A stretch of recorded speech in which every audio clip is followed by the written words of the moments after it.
Hello सम्पूर्णमा नमस्ते, welcome LG life च्यानलमा। साथीहरू के प्रत्येक बिहान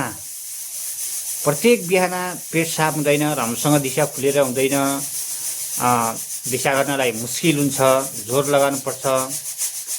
यो कब्जियतको कारण शरीरमै एकदम गरौँपन, हेभिनेस, ब्लोटिङ, पेट टाइट हुन, सिरदर्द, यस्तो समस्या छ। तपाईहरुले कुनै लेक्जेटिभ, त्रिफला चूर्ण, आयुर्वेदिक गरम पानी, आयुर्वेदिक हर्बल चूर्णहरू, पाउडरहरू खाइरहनु भएको छ, समस्या समाधान भएको छैन, कब्जियत झन् बढेर गएको छ भने आज हामी यसको बारेमा जान्नेछौँ।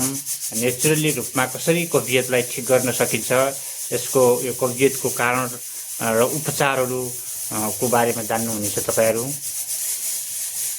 तो गाइजहरु, सबैभन्दा पहिला कब्जियत भनेको के हो त भन्दाखेरि एक हप्तामा 7 दिनमा अथवा 2 दिन दिशा हुनु, 3 दिन 4 दिन, 3-4 हप्तामा 3-4 दिन मात्रै दिशा हुनु। दिशा हुनु भनेको हार्ड स्टुल, हार्ड दिशा आउनु, एकदम साह्रो दिशा आउनु, दिशा एकदम खुलेर नहुनु, सन्तोष नहुनु, दिशा गरेको आफूलाई सन्तोष नहुनु भनेको, सेटिस्फाइड नहुनु, दिशा गर्दा सेटिस्फाइड सन्तोष नहुनु भनेको कब्जियत हो। जस्तो कि हार्ड एकदमै साह्रो दिशा आउनु, दिशा टोयलेट पेनमा एकदमै चप्किनु, यो पनि कब्जियत हो। हार्ड दिशा आउनु, साह्रो दिशा आउनु पनि कब्जियत हो। हप्तामा 7 दिनमा 3-4 दिन दिशा हुनु पनि कब्जियत नै हो। स्वस्थ मानिसमा 1 दिनमा एकचोटि अथवा 7 दिनमा, 1 हप्तामा 7 चोटि अथवा 8-9 चोटि दिशा हुनु भनेको नर्मल हो। तर हप्तामा 3 दिन अथवा 4 दिन आउनु, साह्रो दिशा आउनु भनेको कब्जियत हो। तो कब्जियत के कारणले हुन्छ भन्दाखेरिमा फाइबरयुक्त खाना नखानु कब्जियत हुन्छ। जस्तो कि फाइबरयुक्त खाना भनेको हाम्रा सागसब्जी, भेजिटेबलहरू हुन्। भनेपछि अहिलेको जमानामा हामी के खान्छौँ त भन्दाखेरि सजिलोको लागि, छिटो छरितोको लागि चाउचाउ खान्छौँ, बिस्कुट खान्छौँ, पास्ता खान्छौँ, मैगी खान्छौँ, फास्ट फुडहरू जुन मैदाबाट बनेका परिकारहरू खान्छौँ जसमा फाइबर हुँदैन। यसले गर्दा यस्ता खानेकुराहरूले गर्दा हामीलाई कब्जियत हुन्छ। दोस्रोमा रहेको छ शारीरिक श्रम नगर्नु। शारीरिक श्रम भन्नाले फिजिकल एक्टिभिटी नगर्नु, हिँड्नु, डुल्नु, चल्नु, एक्सर्साइज, योगा गर्नु भनेको गरेपछि हामीलाई कब्जियत हुँदैन। किनभने यस्तो शारीरिक फिजिकल एक्टिभिटी हुने कामले गर्दाखेरि, एक्सर्साइजले गर्दाखेरि हाम्रो जो भित्र बाउल मुभमेन्ट रेगुलरली एकदम प्रपर तरिकाले हुन्छ अनि खाना पच्दै जान्छ। त्यसले गर्दा पनि कब्जियत हुँदैन। यसकारण शारीरिक श्रम नगर्नु पनि कब्जियतको कारण हो। दिनमा कब्जियत हुनुपर्ने अर्को कारण भनेको के हो भने हामी नचबाएर एकदम छिटो छरितो खाना खाइदिन्छौँ। एक थाल खाना हामी 2-3 मिनटमै सिद्ध्याइदिन्छौँ, नचबाएर खाइदिन्छौँ। यसले गर्दा शरीरभित्र हाम्रो बाबलमा आमाशय, ठुलो आन्द्रा, सानो आन्द्रामा गएर यो खाना त्यति पच्दैन। नपचेपछि सड्न सुरु हुन्छ। आन्द्राको दिवारमा अथवा पेटको भित्ताहरूमा यो बिस्तारै टाँसिँदै गएर पछाडि कब्जियतको समस्या देखा पर्दछ। त्यस्तै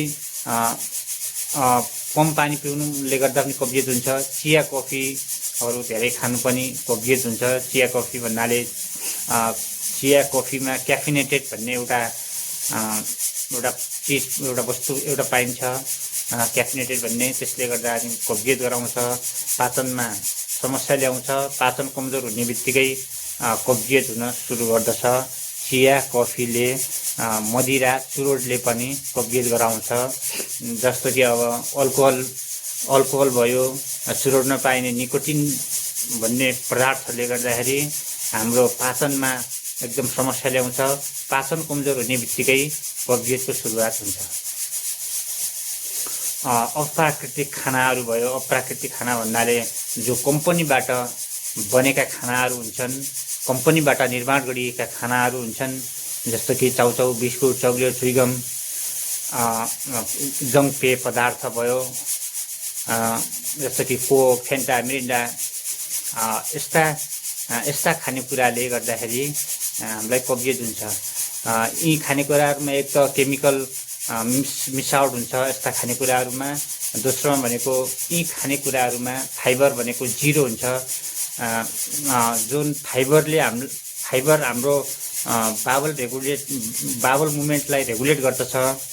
आन्द्राहरू, हाम्रो ठुलो आन्द्रा, सानो आन्द्रा, पेट आमाशय, जुन खाना पच्ने हाम्रो आमाशय छ, यसको भित्ताहरूमा जम्न जान्छ नपचेपछि खाना, जसले गर्दा कब्जियत हुन्छ।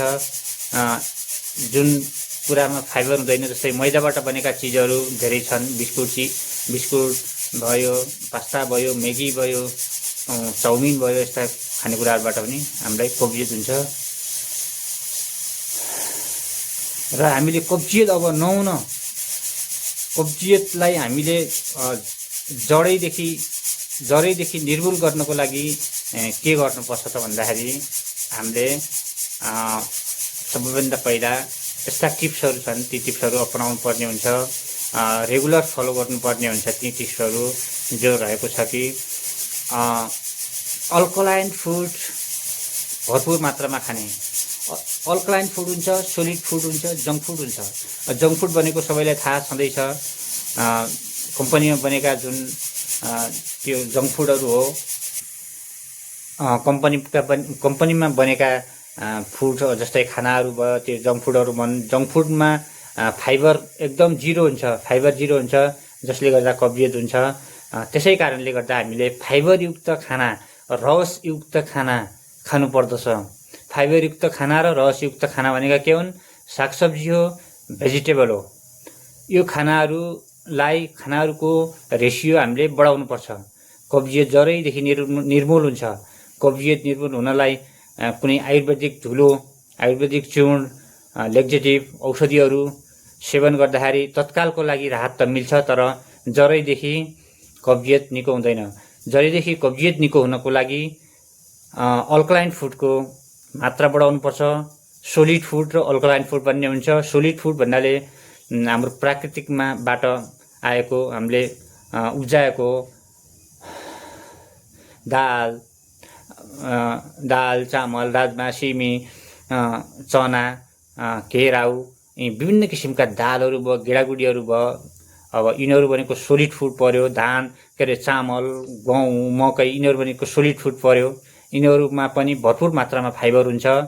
र यो अन्नहरूको 1 भाग र सागसब्जी भेजिटेबलहरू 2 भाग गरेर हामीले खाना खानु पर्यो। यसरी खाएपछि कब्जियत छ भने बिस्तारै हट्दै जान्छ। यदि कब्जियत छैन भने यस्ता खानेकुराले खानाले कब्जियत कहिले पनि हुँदैन। वाटर रिच फुड, जो पानीले भरपुर हुन्छन्, पानीको मात्रा भरपुर हुन्छ, त्यो खानाहरू भनेको फलफुल भयो, भेजिटेबल, सागसब्जी, तरकारीहरू भयो। यो खाना आदि खानु पर्यो। आदि हाम्रो अन्नबाट बनेको खाना भयो, जस्तो कि रोटी भयो, चामल भयो, विभिन्न किसिमका अन्नहरूबाट बनेका रोटीहरू भयो, चामल भात भयो। अब यस्तो भनेको यो र सागसब्जी भेजिटेबलहरू बराबर मात्रामा खानु पर्यो।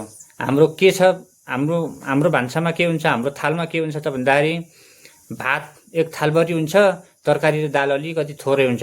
यसरी होइन, भात जति छ तरकारी र दाल पनि त्यत्तिकै बराबर गरेर खाने हामीले गर्यौँ भने यो कब्जियत भन्ने आफै हट्दै जान्छ। यदि कब्जियत छ भने हट्दै जान्छ, यदि कब्जियत छैन भने पनि कहिले पनि ऊ मान्छेलाई कब्जियत हुँदैन। कब्जियत भनेको औषधिले होइन, औषधिले भनेको क्षणिकको लागि सन्चो गर्दछ। औषधिले अझ हाम्रो पेटलाई खराब गर्दछ। तर यो नेचुरली रूपमा हामीले वाटर रिच फुड भनेको पानीले भरपूर भएका खानाहरू खानु पर्यो र यसरी खानाले हाम्रो खानेबानी गर्नु पर्यो। यस्तो खानाले हामीलाई कब्जियत कहिले पनि हुँदैन।